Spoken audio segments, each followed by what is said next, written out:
చూడటానికి సముద్రంలో తేలే ఒక మొక్కలా కనిపించే ఈ జీవి నిజానికి అద్భుతమైన చేప. దీని పేరు లీఫీ సీ డ్రాగన్. ఇది సీహార్స్ కు దగ్గరి బంధువు. కానీ దీని శరీరంపై ఉండే ఆకుల్లాంటి భాగాల వల్ల సముద్రపు మొక్కల్లో పూర్తిగా కలిసిపోతుంది. ఈ ఆకుల్లాంటి భాగాలు ఈదడానికి కాదు, కేవలం క్యామ్ఫ్లాజ్ కోసం మాత్రమే. అంటే శత్రువుల కంటపడకుండా దాక్కోవడానికి. ఇది చాలా నెమ్మదిగా కదులుతుంది. చిన్న చిన్న క్రస్టేషియన్స్, రొయ్యపిల్లలు, ప్లాంక్టాన్ను తన పొడవైన ముక్కుతో పీల్చుకొని తింటుంది. దీనికి పళ్ళు కూడా ఉండవు. ఇంకా ఆశ్చర్యకరమైన విషయం, ఈ జాతిలో మగచేప గుడ్లను మోస్తుంది.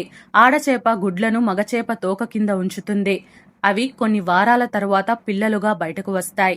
లీఫీ సీ డ్రాగన్ ప్రపంచంలో దక్షిణ ఆస్ట్రేలియా సముద్ర తీరాల్లో మాత్రమే సహజంగా కనిపిస్తుంది. అందుకే ఇది చాలా అరుదైన జీవిగా గుర్తించబడింది. చూడటానికి సముద్రపు మొక్కలా కనిపించిన లీఫీ సీ డ్రాగన్ నిజానికి ప్రకృతి సృష్టించిన అత్యంత అందమైన మాస్టర్ ఆఫ్ క్యామ్ఫ్లాజ్.